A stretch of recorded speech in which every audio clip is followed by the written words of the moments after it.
Esta é a WBCQ, o rádio trazendo ao mundo a última chance, direto de Monticello, Maine, Estados Unidos. O desejo de todo cristão ao longo dos últimos 2000 anos é de ver o retorno do Salvador e de estabelecer seu reino eterno aqui nesta terra, e os acontecimentos no mundo revelam que isso acontecerá muito em breve. Continue ouvindo para aprender como você pode se preparar espiritualmente para os eventos finais desta terra. Rádio WLC, preparando um povo para viver no reino terrestre de Yahweh, que será estabelecido em face do iminente retorno de Cristo. A profecia das 70 semanas de Daniel 9 é uma das profecias mais importantes das Escrituras, pois ela identifica o ano em que o ministério público de Yahushua teve seu início, bem como o ano da sua crucificação. Mas, quando estudamos este tema com mais afinco, surge uma verdade chocante. Yahushua não poderia ter sido crucificado numa sexta-feira e muito menos ter ressuscitado em um domingo. É claro que as Escrituras deixam claro que o Salvador foi crucificado na véspera do sábado e que ele ressuscitou no primeiro dia da semana, e por isso temos um enigma. Felizmente, o Will Santos lançará alguma luz sobre esta profecia e a verdade chocante que ela revela. E o programa de hoje, Daniel 9, a crucifixão e o engano do calendário. Verdade essa que é chocante e que você não quer perder, porque ela impacta diretamente o dia em que você guarda. Will? Obrigado, Chris. Eu sei que as informações que você acabou de compartilhar podem fazer alguns de nossos ouvintes coçarem a cabeça e se perguntarem o que você tem bebido ultimamente. Quem? Eu? Mas continue nos ouvindo. Vamos apresentar as evidências para que você possa estudá-las por si só, orar sobre elas e ver como o Espírito Santo irá te trazer convicção. Vocês, caros ouvintes, nunca precisarão acreditar em tudo o que dizemos aqui em nossos programas. Na verdade, não queremos que você acredite em nada, porque se suas convicções se baseiam só porque o Chris e o Will disseram isso e aquilo, então alguém mais eloquente pode surgir e fazer com que vocês mudem de ideia. Vocês precisam ser convencidos da verdade com base em suas próprias investigações. Assim, retenham o que é bom e deixem de lado o resto.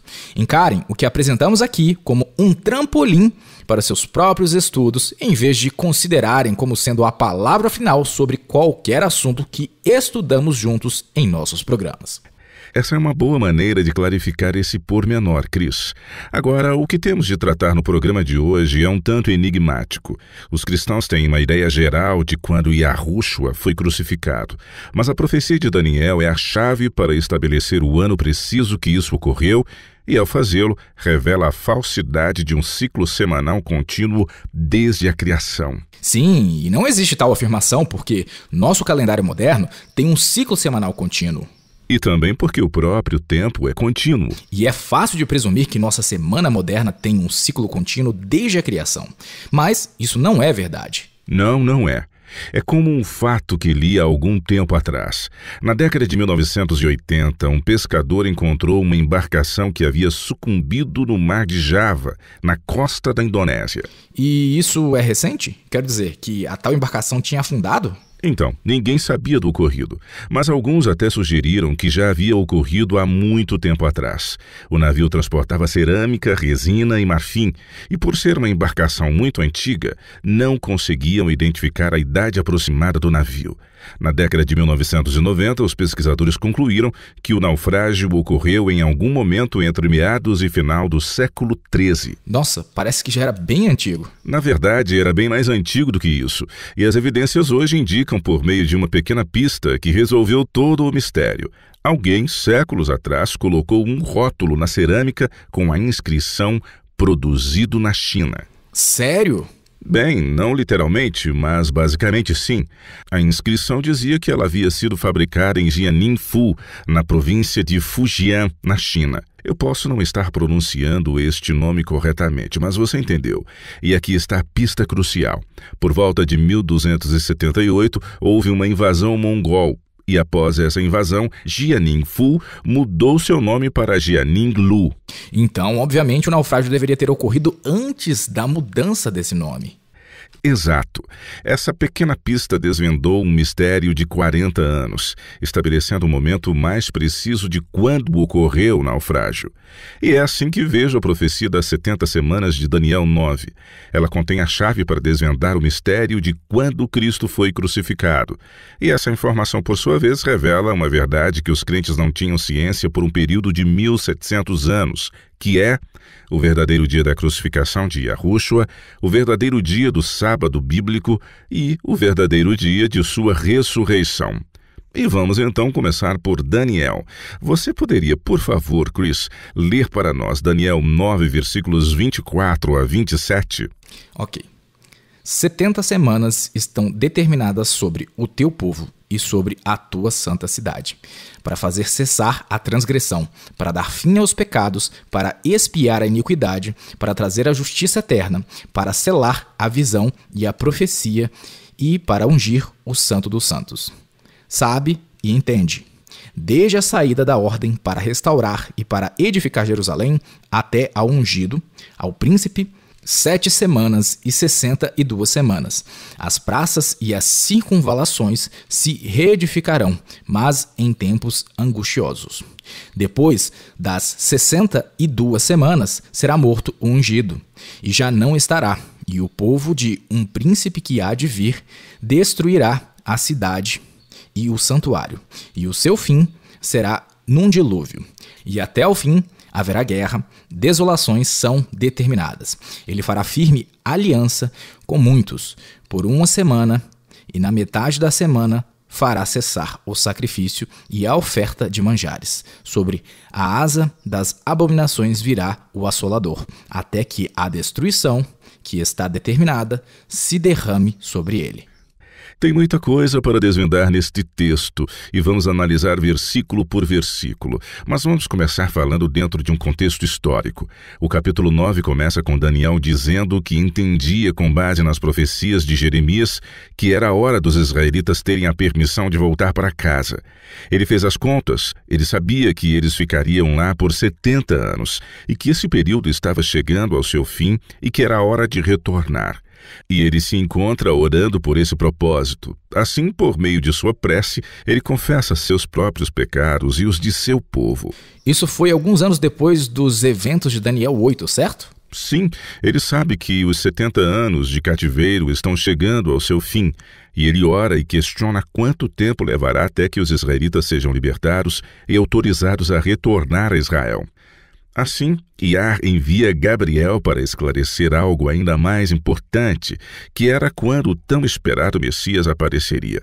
E é dentro destes detalhes que temos informações contundentes para identificar quando o ministério público de Cristo teve seu início, que foi em face de seu batismo e que teve seu fim em sua crucificação, ou seja, 3 anos e meio depois. Vamos analisar um versículo de cada vez. Você poderia ler o versículo 24 novamente? Tá. 70 semanas estão determinadas sobre o teu povo e sobre a tua santa cidade, para fazer cessar a transgressão, para dar fim aos pecados, para expiar a iniquidade, para trazer a justiça eterna, para selar a visão e a profecia e para ungir o Santo dos Santos. Nesses versos vemos Gabriel falando com Daniel. Ele está reportando a Daniel que as 70 semanas proféticas foram determinadas ou cessadas, ou especialmente destinadas ao povo israelita e à cidade santa, que é Jerusalém. Exato. E durante este período de tempo, certas coisas deveriam ser empreendidas que compreendiam cessar com a transgressão, dar fim aos pecados, expiar a iniquidade, trazer a justiça eterna, selar a visão e a profecia e para ungir o Santo dos Santos. Você disse 70 semanas proféticas, certo? Você poderia reservar um momento para explicar o que isso significa? Claro que sim. Quando deixamos que a Bíblia a interprete ela mesma e quando comparamos a Escritura com a Escritura, um pouco aqui, um pouco ali, descobrimos que o tempo profético opera de maneira diferente, ou seja, é uma forma de simbolizar o próprio tempo. Embora às vezes, como explicou Pedro, um dia literal pode equivaler a 1000 anos e vice-versa. Outras vezes, um ano literal pode ser simbolizado por um dia profético. Foi assim que ele foi disposto em Ezequiel 4, pois Yahweh queria demonstrar quantos anos Judá e Israel estiveram em apostasia. E então ele fez Ezequiel representar isso em uma forma de parábola, que era um dia literal para cada ano de apostasia. Vamos lá para Ezequiel 4, versículos 5 e 6 e ler o que nos é dito. Tá. Porque eu te dei os anos da sua iniquidade, segundo o número dos dias, 390 dias, e levarás sobre ti a iniquidade da casa de Israel. Quando tiveres cumprido estes dias, deitar-te-ás sobre o teu lado direito, e levarás sobre ti a iniquidade da casa de Judá. A forma mais comumente usada para simbolizar o tempo é no qual um dia simbólico representa um ano literal. Isso foi usado pela primeira vez depois que os espiões retornaram de espionar Canaã, que trazeram um relatório não muito satisfatório, e o povo queixou-se que desejavam ter morrido no deserto, e Yahweh determinou que assim o seria. Você poderia ler para nós, Chris, números 14 e 34? Segundo o número dos dias em que espiastes a terra, 40 dias, cada dia representando um ano, levarei sobre vós as vossas iniquidades, 40 anos, e tereis experiência do meu desagrado. Dessa forma, aplicando este princípio, podemos entender que uma semana profética representa 7 dias proféticos e de que 7 dias proféticos equivalem a 7 anos literais. Portanto, 70 semanas proféticas ou 490 dias proféticos equivalem a 490 anos em tempo literal. Espera um minuto. Como você sabe que são 490 anos em tempo literal? Porque não poderia ser 490 dias ou 490 mil anos? Como você sabe qual usar, uma vez que as escrituras usam todos esses três? Pelo contexto, você testa as 3 possibilidades, e a que fizer sentido lógico, essa será a que você aplicará. Ok, continuando, leia o versículo 25 novamente, pois Gabriel vai nos dar o ponto de partida da profecia. Sabe e entende, desde a saída da ordem para restaurar e para edificar Jerusalém até ao ungido, ao príncipe, 7 semanas e 62 semanas. As praças e as circunvalações se reedificarão, mas em tempos angustiosos. Agora, em posse do ponto de partida, que é desde a saída da ordem para restaurar e construir Jerusalém, podemos contar 69 semanas até o início do ministério público do Salvador. De onde você tirou as 69 semanas? Das 7 semanas e das 62 semanas, 62 mais 7 igual a 69, ou 483 anos literais. Agora, na verdade, houve 4 eventos diferentes que se enquadram na ordem para restaurar e construir Jerusalém. Eu passarei aos nossos ouvintes os versículos bíblicos de cada um, caso queiram anotá-los, pois não teremos tempo para lê-los. O primeiro foi o decreto de Ciro para reconstruir a casa de Yahweh. Vocês podem ler isso em Esdras 1, versículos de 1 a 4, e que aconteceu em 536 antes da Era Comum. Como a obra foi obstaculizada durante o seu processo de construção em 519 antes da Era Comum, Dario decretou que ela deveria ser retomada. Vocês podem ler sobre isso em Esdras 6. Os 2 últimos decretos foram o decreto de Artaxerxes, no ano de 457 antes da Era Comum, relatado em Esdras 7, e a missão dada a Neemias por Artaxerxes em 444 antes da Era Comum. Isso é tratado no capítulo 2 do livro de Neemias. Agora, 3 deles podem ser facilmente descartados por não se enquadrarem nos parâmetros de tempo, e esses são o primeiro, o segundo e o quarto decretos. Por que o primeiro não cabe? Eu acho que faria mais sentido para a profecia se referir ao primeiro decreto para restaurar e edificá-la. E por que o terceiro? E por que não o primeiro? Bem, lembre-se de que esta profecia aponta para a vinda do Messias, o príncipe, e é por isso que nenhum dos 2 primeiros se encaixa. Nós contamos 483 anos a partir de 536 ou 519, e fechamos esse tempo em Yahushua, e é por isso que eles não se encaixam. E a última foi quando Artaxerxes emitiu a ordem para que Neemias viajasse a Jerusalém. E foi somente isso, ou seja, o rei de bom grado permitiu ao seu copeiro que ele fosse por um período específico, e não houve nenhum decreto real para que isso ocorresse. E se bem me lembro, quando Neemias chegou a Jerusalém, ele constatou que o povo já havia, em grande parte, reconstruído a cidade. Ele apenas os ajudou a terminar os muros e fez isso em menos de 2 meses. Verdade. Portanto, o único que se ajusta a todos os parâmetros foi um decreto real e que, na verdade, vem de encontro à vida de Yahushua, que é o decreto de 457 antes da Era Comum. Esse foi o decreto de Artaxerxes concedido a Esdras, certo? Correto. Vamos ler Esdras 7, versículos 12 e 13. Artaxerxes, rei dos reis, ao sacerdote Esdras, escriba da lei do Deus do céu. Paz perfeita. Por mim se decreta aqui, no meu reino, todo aquele do povo de Israel e dos seus sacerdotes e levitas que quiser ir contigo a Jerusalém, vá. Eu amo quando diz paz perfeita.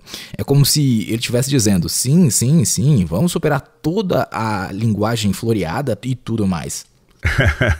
Então, com o ano de 457 antes da Era Comum como nosso ponto de partida, podemos contar regressivamente 69 semanas de tempo profético, ou 483 anos no tempo literal. Isto nos leva aos dias do príncipe, o Messias, exatamente como Gabriel havia predito. 483 anos depois de 457 antes da Era Comum, e chegamos ao ano 27 da Era Comum. Espera um minuto. Em meus cálculos chega ao ano de 26 da Era Cristã. Como você chegou ao ano 27? Se você estiver fazendo os cálculos, você tem que adicionar um ano, porque lembre-se, não houve o ano zero.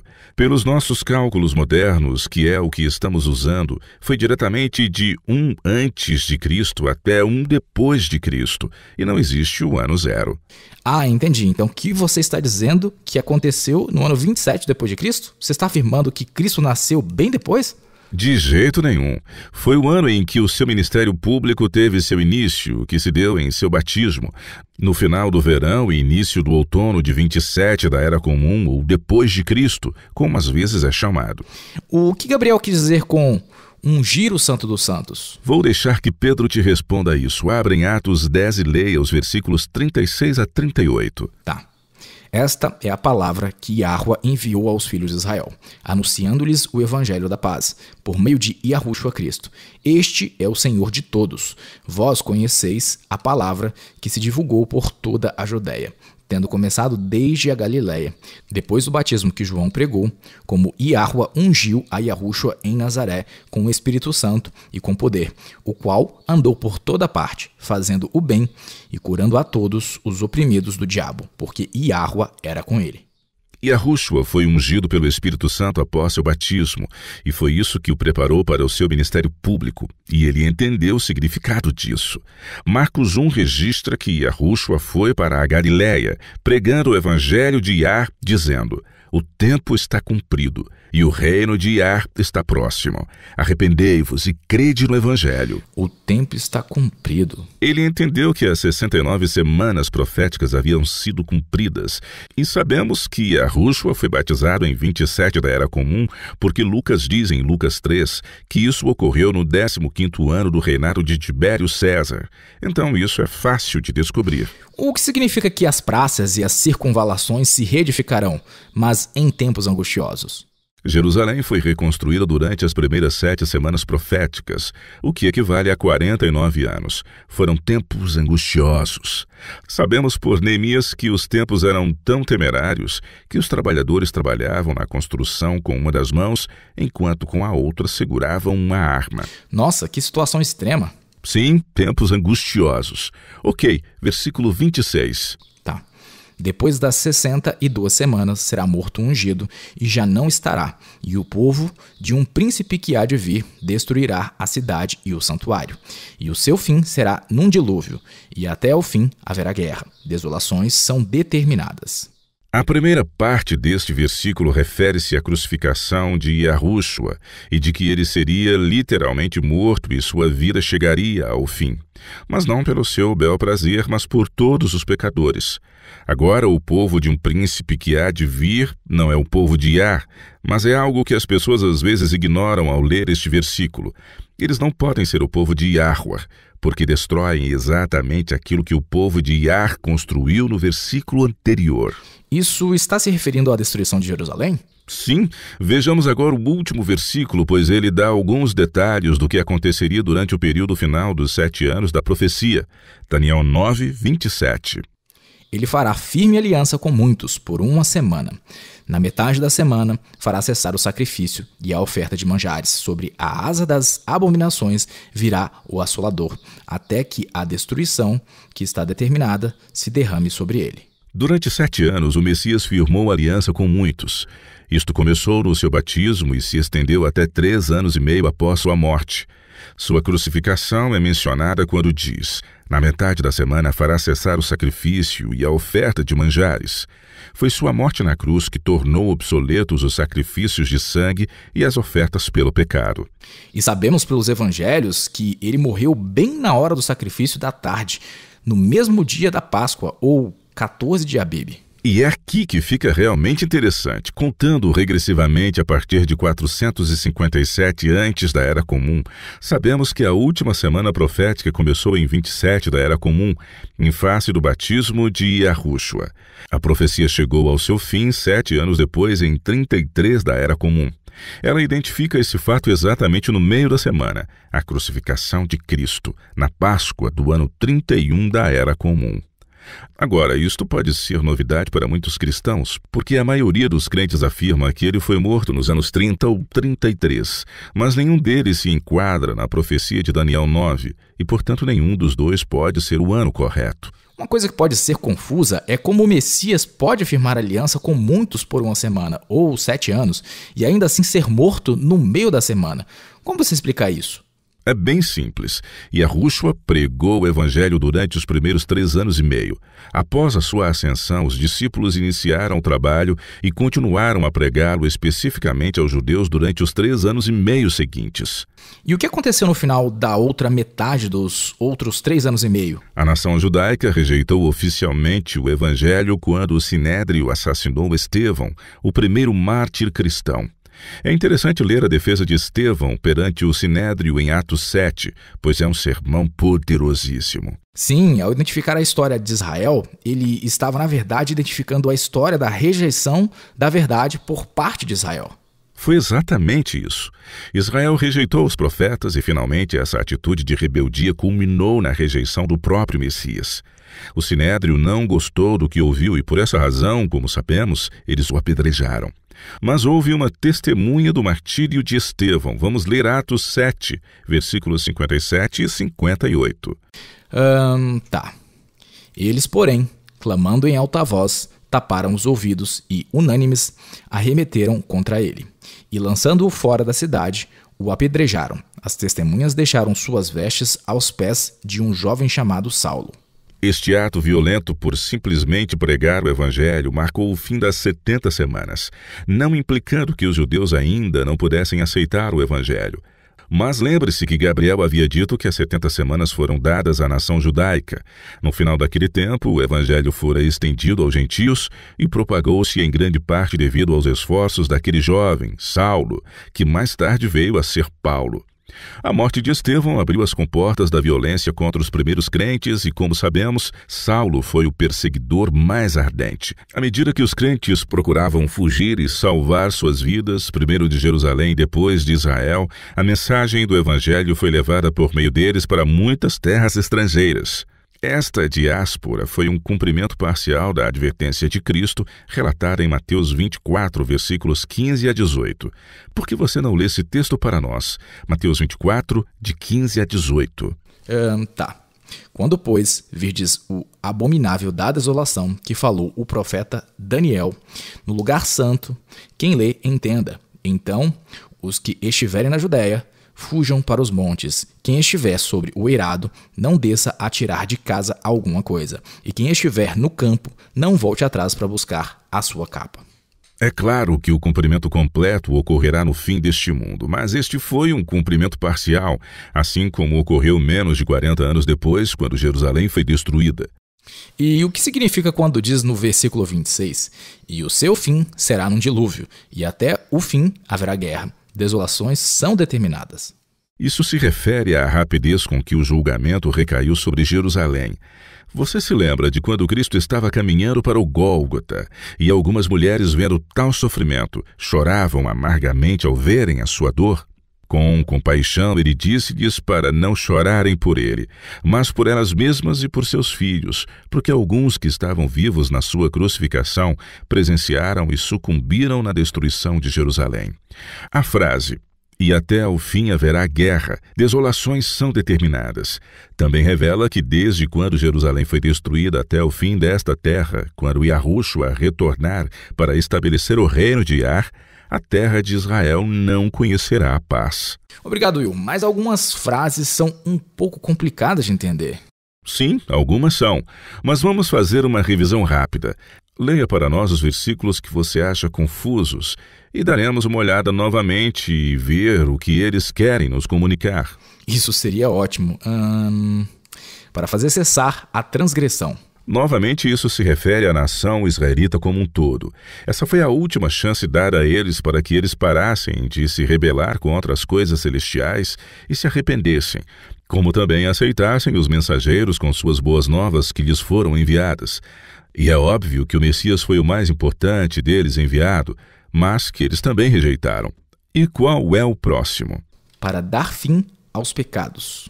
Bem, novamente, como para fazer cessar a transgressão, esta frase está se referindo à última oportunidade da nação judaica de se achegar ao arrependimento. Arrependimento, é claro, implica que você pare de fazer tudo aquilo que você agora se arrepende de ter feito. Mas não só a nação judaica como um todo não se arrependeu de rejeitar os mensageiros de Yah, como também cometeram homicídio contra Yahushua. E dar fim ao pecado também se refere à vitória de Yahushua sobre o próprio pecado. A parte do verso que diz para expiar a iniquidade soa como se também se referisse à morte de Yahushua. Exato. Ele nos reconciliou com o Yah por meio de sua morte na cruz, e isso, por sua vez, trouxe justiça eterna. Isso está à disposição de todos os que creem por meio da fé em seu sacrifício. E o que significa selar a visão e a profecia? Isso se refere ao cumprimento da profecia em sua mais absoluta essência, sem faltar um só único detalhe. Tudo se cumpriu incontestadamente. E tudo o que Gabriel havia predito se cumpriu nos seus mínimos detalhes, e foi neste ponto que o Evangelho foi levado aos gentios. Bem, nós estávamos falando sobre a profecia de Daniel 9, como ela identifica o ano exato da crucificação do Salvador. E neste momento eu gostaria de voltar a nossa atenção para o que isto significa, porque existem algumas ramificações de longo alcance nesta informação. A maior implicação é que a nossa semana moderna não foi de fato mantida como era desde a criação. Agora, isso pode não parecer muito, mas na verdade é uma proposição sem precedentes, pois impacta nos nossos dias de guarda. Sim, e eu não acho que a maioria das pessoas estão cientes disso, de que nossa semana moderna não está em voga há tanto tempo assim, relativamente falando, é claro. Certamente que ela não se manteve intocável desde os primórdios. Como o próprio tempo é contínuo, é fácil presumir que o cálculo de tempo também é contínuo, mas nem sempre foi assim. E você sabe qual é a razão pela qual isso é importante para os crentes? A razão pela qual a maioria dos cristãos acredita na data da crucificação em 33 d.C. é que é perfeitamente possível que o Salvador tenha sido crucificado em uma sexta-feira daquele ano. Agora, nós sabemos pelas Escrituras que Cristo foi crucificado na Páscoa. Quando estudamos o calendário usado em Israel desde a época de Adão, passando por Moisés e chegando até o 1º século, percebemos que a Páscoa sempre caía no 6º dia da semana. Esse cálculo é feito por meio do calendário lunisolar que eles usavam. E as celebrações das primícias, o dia da ressurreição de Cristo, sempre caíam no 1º dia da semana. E dessa forma extrapolamos isso e entendemos que a crucificação ocorreu em uma sexta-feira e sua ressurreição em um domingo. Sim, e isso tornou-se a base para que a grande maioria dos cristãos celebrassem a ressurreição de Cristo no domingo. Como também que um grupo grande de denominações protestantes guardassem o sábado, uma vez que o sábado é o 7º dia da semana no nosso calendário moderno. Agora, como já fizemos várias considerações sobre esse assunto, vamos voltar e examinar as evidências. Do que João Batista chamou Cristo? Eis o Cordeiro de Yah, que tira o pecado do mundo. Assim como o sangue de cordeiros e bodes foi usado para pintar as ombreiras das portas no Egito, para que o anjo da morte passasse por cima das casas dos israelitas, o sangue do Cordeiro de Yah nos permite ser purificados por esse mesmo sangue, quando aceitamos o sacrifício de Cristo em nosso favor por meio da fé. Abra Cris em Levítico 23. Neste capítulo, Yahuwah está explicando a Moisés quais são seus dias santos. Leia os versículos 1 e 2. Disse Yahuwah a Moisés: Fala aos filhos de Israel e diz-lhes: As festas fixas de Yahuwah, que proclamareis, serão santas convocações. São estas as minhas festas. No versículo 3, a primeira festa listada é a festa semanal do sábado do 7º dia. Agora, passando para as festas anuais, leia os versículos 4 e 5. São estas as festas fixas de Yahuwah, as santas convocações que proclamareis no seu tempo determinado. No mês primeiro, aos 14 do mês, no crepúsculo da tarde, é a Páscoa de Yahuwah. Como já abordamos em outros programas, nos tempos bíblicos, a contagem de um dia tinha seu começo ao amanhecer e não ao pôr do sol. A única exceção foi o dia da expiação, que era guardado a contar pela noite anterior. Portanto, neste versículo temos uma data real, o dia 14 do primeiro mês, que se chamava Abib, o que mais tarde foi alterado para Nissan. Mas seja qual for o nome do mês, a data da Páscoa caía no dia 14 daquele mês. Para alguns dos nossos ouvintes que não tiveram a oportunidade de estudar sobre o calendário bíblico antigo, ele, na verdade, revela mais do que uma data. No calendário bíblico, o ciclo semanal reiniciava a cada lua nova. E a lua nova era sempre no primeiro dia do mês. O segundo dia de cada mês, a data do dia 2 era sempre o primeiro dia da semana seguinte, e é isso que o Will quer dizer quando ele diz que o ciclo semanal reinicia todos os meses. Quando tomamos conhecimento desse importante ponto, outra informação vem à tona.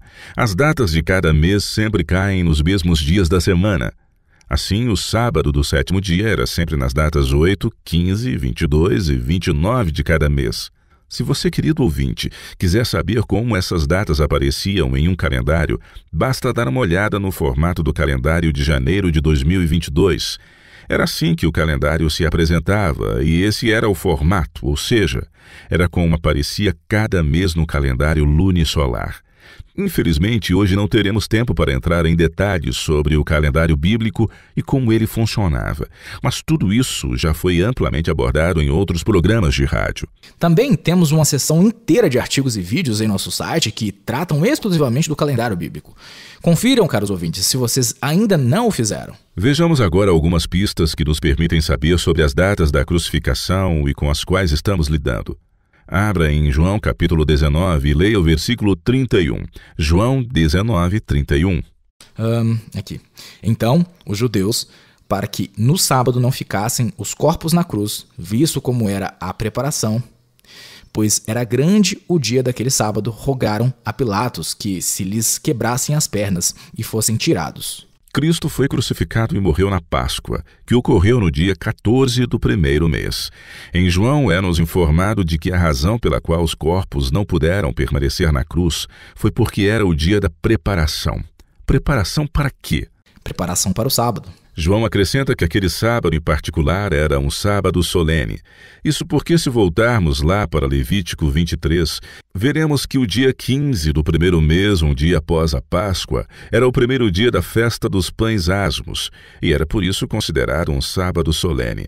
O sábado semanal coincidia com um dia de festa anual. E nós encontramos confirmação disso em Marcos 15. Vamos para lá e ler os versículos 39, 42 e 43. Yahushua tinha acabado de morrer, versículo 37. E isso nos diz o que aconteceu logo depois. Leia, Chris, por favor. Tá. O centurião que estava em frente dele, vendo que assim expirara, disse: verdadeiramente, este homem era o Filho de Deus. Nota, um centurião romano não teria dito Yahuwah, pois ele nunca tinha sequer ouvido esse título, pois os judeus nunca o pronunciaram. Ao cair da tarde, por ser o dia da preparação, isto é, a véspera do sábado, vindo José de Arimateia, ilustre membro do Sinédrio, que também esperava o reino de Yah, dirigiu-se resolutamente a Pilatos e pediu o corpo de Yahushua.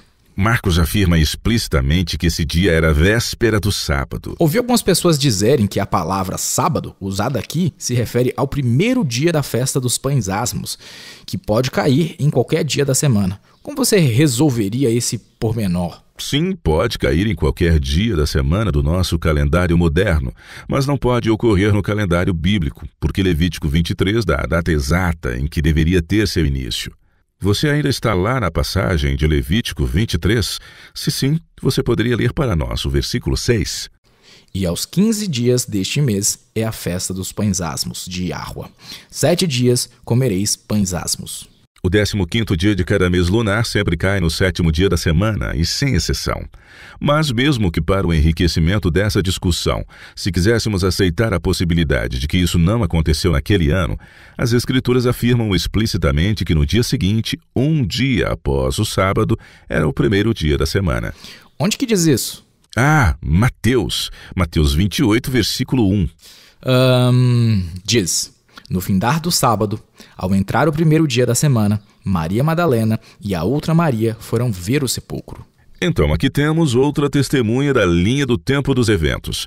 Yahushua morreu na hora do sacrifício noturno da Páscoa, no dia 14 de Abib. Ele descansou no túmulo durante o sábado, no dia 15, e ressuscitou no dia 16, que era o primeiro dia da semana e a festa das primícias. Um número bastante significativo de cristãos acredita que Yahushua foi crucificado numa quarta-feira, sendo a quinta o primeiro dia da festa dos pães asmos. Eu estou ciente disso, porém o problema com essa ideia... Bem, há vários problemas com isso. Primeiro, os israelitas deveriam separar um cordeiro ou cabrito para a ceia da Páscoa no dia 10 de Abib. Se morassem na cidade e não tivessem sua oferta, deveriam comprá-la. Mas isso sempre acontecia no dia 10 de cada mês. Se você empurrar a crucificação para uma quarta-feira, o dia 10 do mês será em um sábado. Nenhum comércio, nenhuma compra e venda deveria ocorrer no sábado. Era um crime passível de punição trabalhar no sábado. Isso é verdade. Mais do que isso, porém, é que tais comparações tentam impor datas do calendário bíblico ao nosso calendário gregoriano moderno. Mas isso definitivamente não é possível. Não é possível. Nosso calendário moderno, papal gregoriano, é uma adaptação do calendário juliano pagão. O calendário juliano, na época de Cristo, tinha uma semana de 8 dias. Como eu disse, não podemos impor datas do calendário bíblico ao nosso calendário moderno.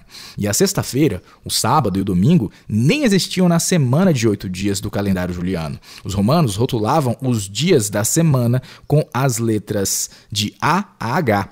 Vamos mencioná-las. São 8. A, B, C, D, E, F, G, H. Esse foi o calendário que os romanos usaram durante a vida de Cristo.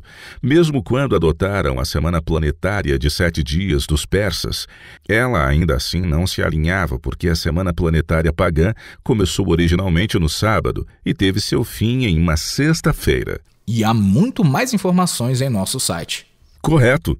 Não podemos perder mais tempo com esse aspecto, mas pedimos aos nossos ouvintes que confiram sobre este tema lá no nosso site e vocês se surpreenderão.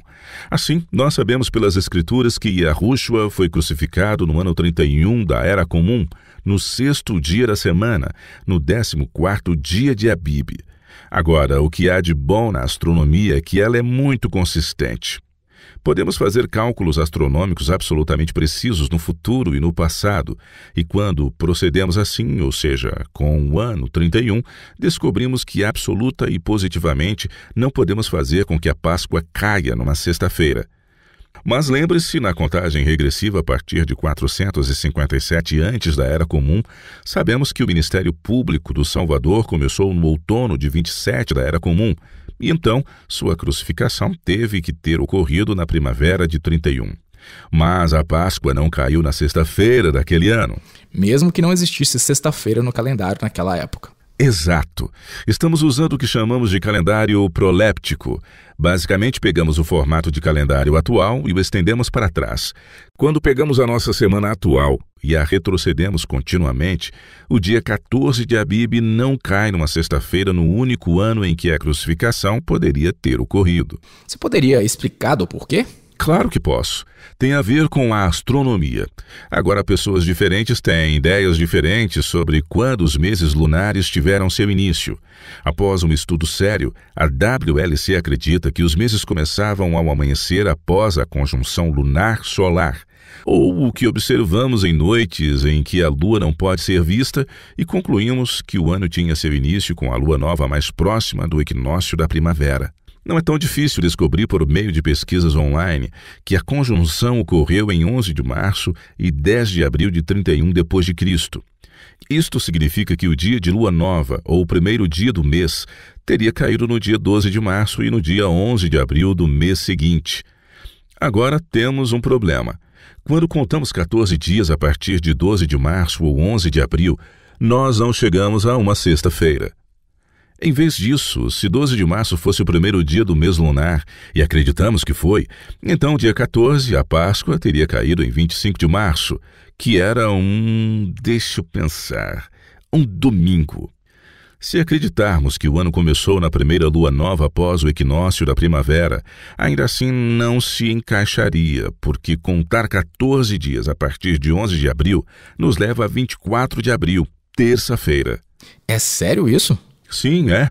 Podemos fazer os mesmos cálculos usando a lua nova ou mesmo a lua crescente, e cada vez que o fizermos, nunca conseguiremos chegar a uma sexta-feira de Páscoa no único ano em que a crucificação poderia ter ocorrido.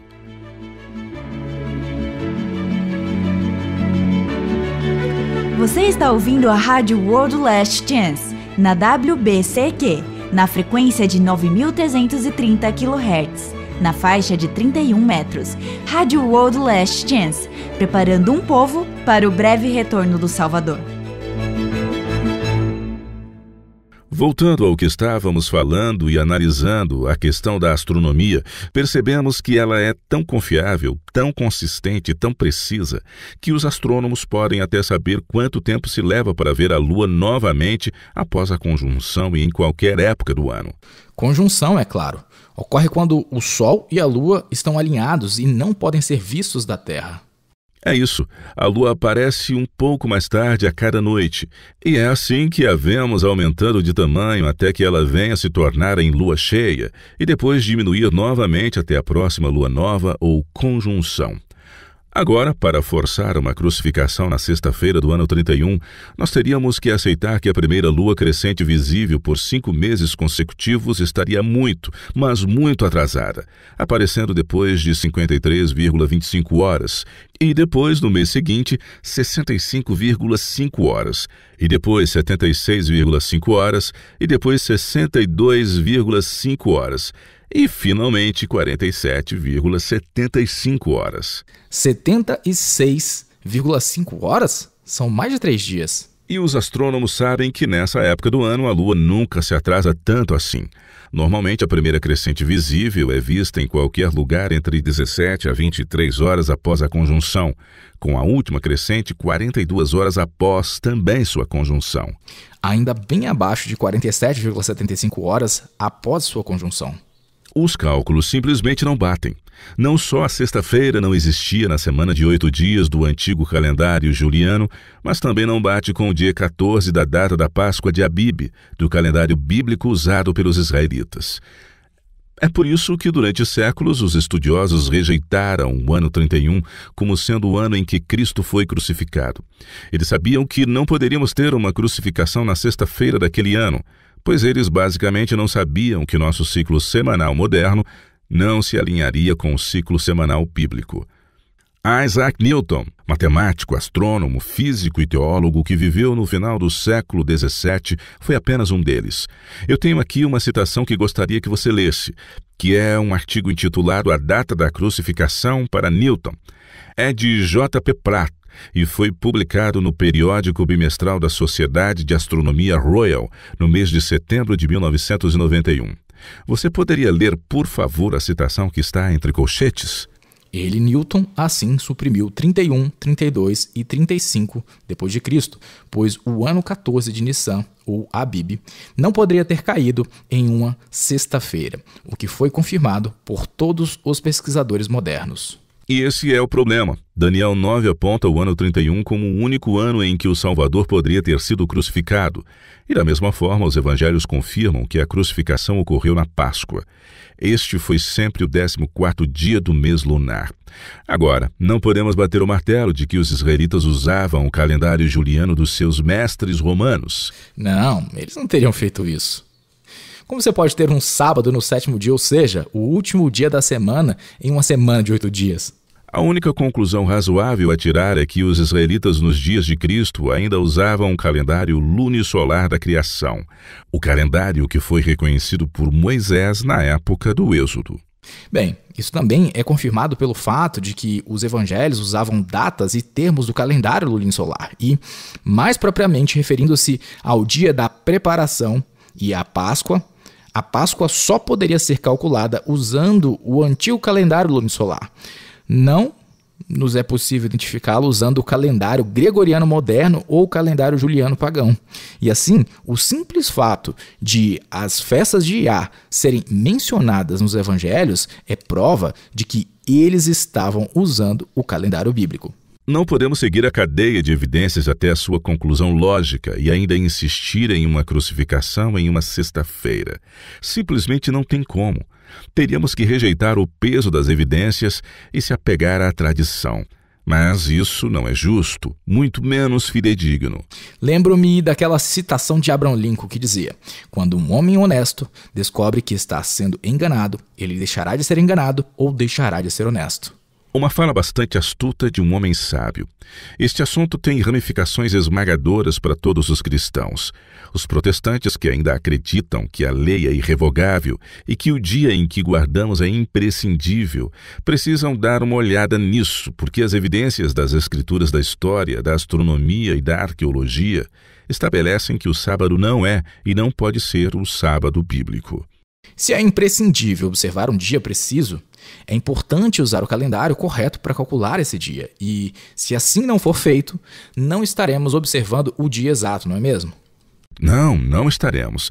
Mas isso também traz algumas consequências sérias para a maioria dos cristãos que celebram o dia da ressurreição todos os domingos, porque claramente se o sábado do 7º dia da semana bíblica não se alinhasse com o sábado, então o domingo não poderia ser o dia da ressurreição de Cristo.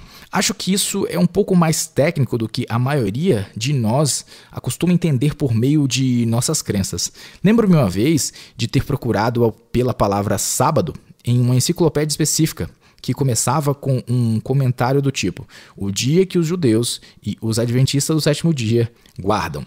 As pessoas presumem que o sábado deve ser o dia bíblico de guarda só porque os judeus também guardam esse dia. A consequência óbvia desse pensamento é que o domingo, como o primeiro dia da nossa semana moderna, deve ser considerado o dia em que Yahushua ressuscitou. Portanto, fazemos suposições e extrapolações. E quando o fazemos, nos afastamos cada vez mais de uma realidade fática. É verdade que os judeus hoje chamam o sábado de sábado bíblico e assim frequentam as sinagogas, mas isso não é prova de que o sábado seja o sábado bíblico, e os estudiosos judeus sabem disso. Na verdade, eles admitem que o calendário que eles utilizam nos dias de hoje é diferente daquele usado nos tempos bíblicos. E quando essa mudança ocorreu? No século IV, após o Concílio de Nicéia. Eu não quero dizer que tenha sido uma mudança imediata, mas ocorreram mudanças nos anos seguintes a esse concílio que veio a desafiar os judeus para que eles continuassem a usar o calendário bíblico. Você já ouviu falar no rabino Louis Finkelstein? Sim, ele era um estudioso do Talmud, muito respeitado e que faleceu no início dos anos 90. As comunidades judaicas de todo o mundo o escolheram como um dos 120 principais judeus que melhor representavam a luz do judaísmo para o mundo. É ele? Pois bem, tenho aqui uma cópia de uma carta que ele enviou datada de 20 de fevereiro de 1939 e que eu gostaria que você lesse exatamente a frase que sublinhei. Diz: o calendário judaico foi ajustado no século IV, fecha aspas. Ok, século IV, esse é o mesmo século do Concílio de Nicéia, mas o que ele quer dizer com o termo ajustado? E por que isso foi necessário? Acreditava-se que era necessário porque após o concílio de Nicéia houve intensa perseguição aos judeus e a qualquer um deles que tentasse adorar a Iá de acordo com seu calendário original. Pensamos hoje que o concílio de Nicéia estabeleceu o credo de Nicéia e que eles se debruçaram em discutir sobre a natureza de Cristo. E é óbvio que eles o fizeram, mas não foi só isso que eles fizeram. Eles também discutiram sobre quando e como calcular a Páscoa.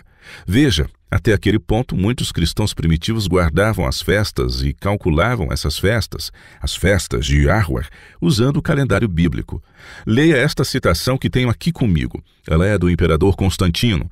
Ele está explicando do porquê, em Nicéia, eles basicamente mudaram o calendário pelo qual calculavam os dias das celebrações. Leia, por favor. Tá. Pois é extremamente impróprio que nesta festa mais sagrada, a Páscoa, sigamos os costumes dos judeus. Doravante, não tenhamos nada em comum com este povo insano. Nosso Salvador nos mostrou outro caminho. Na verdade, seria um absurdo se os judeus pudessem gabar-se de que não estamos em condições de celebrar a Páscoa sem a ajuda das suas regras, cálculos do calendário. Aqui está outra citação. Esta foi extraída de um artigo que fala sobre o calendário da Enciclopédia Judaica. O que ela diz? Sob o reinado de Constâncio, 337 a 362, as perseguições aos judeus atingiram tal auge que o cálculo do calendário foi proibido sob pena de punição extrema. Constantino morreu em 337 e assim seus filhos se tornaram co-imperadores. E Constâncio era um desses filhos. Esta outra citação foi retirada do volume 2 da História dos Judeus, de Heinrich Graetz. No Concílio de Nicéia, foi rompido o último fio que ligava o cristianismo à sua origem. A festa da Páscoa tinha sido celebrada até então, em sua maior parte, ao mesmo tempo que a Páscoa judaica. E, na verdade, nos dias calculados e fixados pelo Sinédrio na Judéia para a sua celebração. Mas no futuro, sua observância seria totalmente independente do calendário judaico. Veja, os estudiosos judeus sabem que o calendário moderno não se alinha com o calendário bíblico. Leia esta outra citação, é da Enciclopédia Judaica Universal. A lua nova é estática e o sábado originalmente dependia do ciclo lunar. Originalmente, a lua nova era celebrada da mesma forma que o sábado. Gradualmente tornou-se menos importante enquanto o sábado tornou-se cada vez mais um dia de religião e humanidade, de meditação e instrução religiosa, de paz e de deleite para a alma. Então foi depois de Nicéia que os romanos perseguiram sem trégua aos judeus que Hilel II, e o último presidente do Sinédrio, tomou a resolução de ajustar o calendário. A partir das evidências disponíveis, permitiu-se que os judeus começassem a observar o sábado semanal num ciclo semanal contínuo, mantendo ao mesmo tempo os cálculos lunisolares para as festas anuais. Ele fez isso em 359. Ele não introduziu regras de escalonamento ou algo parecido? Sim, e ironicamente, esta é a maior prova de que o ciclo semanal moderno não se alinha com o ciclo semanal bíblico. Veja, quando todas as suas reflexões estão no mesmo calendário, especificamente no calendário lunisolar da criação, você não precisa de regras de escalonamento. Isso só foi necessário porque eles começaram a usar um ciclo semanal contínuo para o sábado semanal, mas quiseram se apegar aos cálculos lunisolares para as festas anuais. Novamente, os ciclos não se alinham, e então Hilel criou regras que diziam, entre outras coisas, que a festa das trombetas não poderia cair em domingo, quarta ou sexta-feira. E por que não? Bem, porque algumas das festas anuais do final daquele mês caíam em um sábado, e não seria permitido que isso ocorresse quando se guardava o sábado do calendário como se ele fosse o sábado bíblico. E caso acontecesse, você simplesmente o adiaria por um dia. Esse é o tipo de coisa que ele fez, e que foi, na verdade, brilhante, pois permitia que os judeus se misturassem mais à sociedade romana. Eles ainda podiam guardar suas festas anuais, mas mudaram a observância do sábado semanal para o ciclo semanal contínuo do calendário juliano. E é isso que ainda fazem hoje com o calendário gregoriano. Assim, só porque os judeus guardavam o sábado não seria prova de que o dia que eles estavam guardando fosse o sábado bíblico. Ou que o domingo é o dia da ressurreição de Cristo, pois eles não o são. Ok, mais uma citação que eu gostaria que você lesse. Na verdade, ela foi tirada de um site judaico denominado Torá.org. É de um artigo chamado Calendário Judaico, com o subtítulo Alterando o Calendário. O que ela diz? Diz: declarar o novo mês pela observação da lua nova e o ano novo pela chegada da primavera só pode ser feito pelo Sinédrio, na época de Hilel II. Os romanos proibiram esta prática. Hilel II foi, portanto, forçado a instituir o calendário que ele havia ajustado, dando assim, com efeito, a aprovação prévia do Sinédrio aos calendários de todos os anos futuros. Os fatos da história e da arqueologia estabelecem que a nossa semana moderna não tem um ciclo contínuo e sem interrupção desde a criação. Os fatos das Escrituras estabelecem o ano 31 da Era Comum como um único ano para a crucificação. E as evidências da astronomia estabelecem o dia preciso que isso se deu, provando para sempre que o sábado não é o sábado das Escrituras.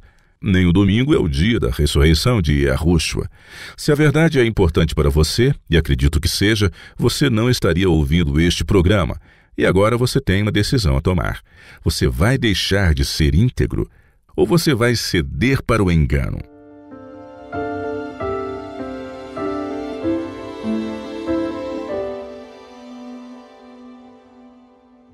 Olá, eu sou a Laura Lee com sua promessa diária da Palavra de Iá.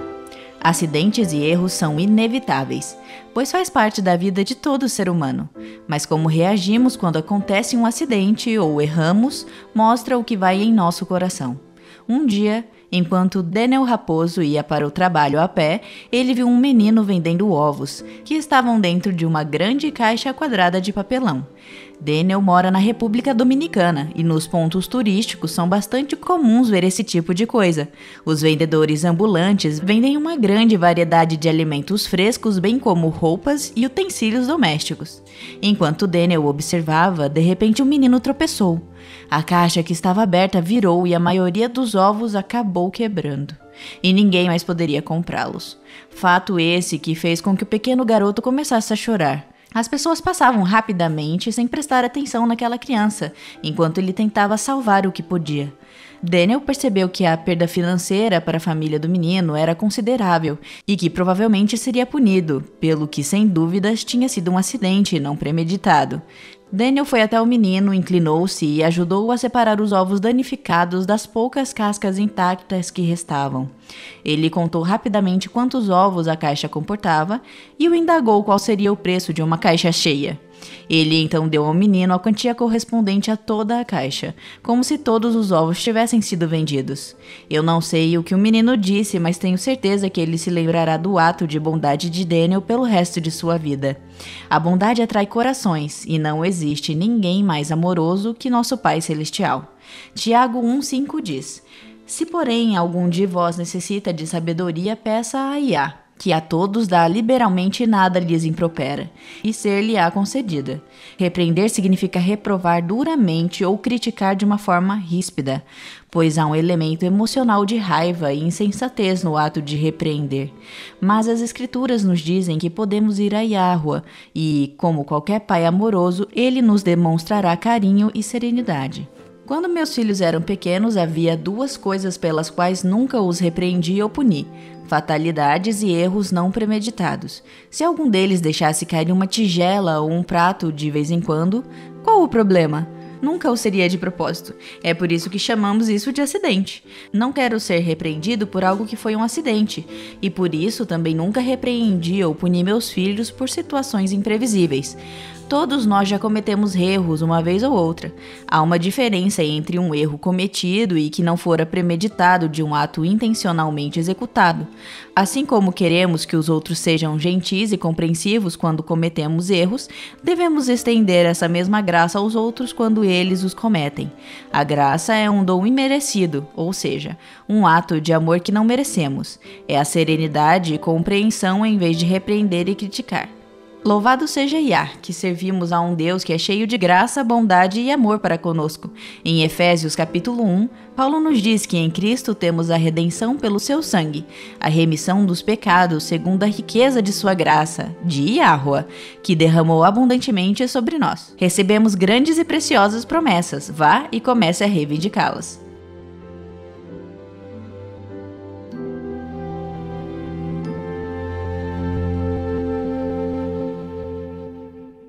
Eu gostaria de agradecer a todos por nos sintonizarem no programa de hoje. Esperamos que vocês possam se juntar a nós novamente amanhã. E até lá, lembre-se, Yahuwah te ama e ele é digno de confiança. Você ouviu a rádio WLC. A World Last Chance está comprometida em levar o evangelho do reino de Yah a todo mundo. Profecias e eventos atuais indicam que o Salvador retornará em um futuro bem próximo, e após a sua vinda, os santos serão brindados com a imortalidade, e o reino de Yah será estabelecido aqui nesta terra. Não há tempo a perder. Aceite hoje o dom da salvação e permita que Yahuwah o cubra com a justiça de Cristo.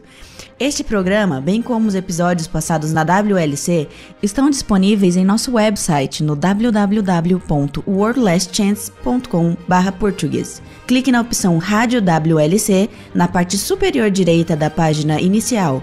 Participe conosco novamente amanhã, com uma nova mensagem cheia de verdade no WBCQ, na frequência de 9.330 kHz, na faixa de 31 metros. Rádio World Last Chance, preparando um povo para viver no reino terrestre de Yahuwah, que será estabelecido em face do iminente retorno de Cristo.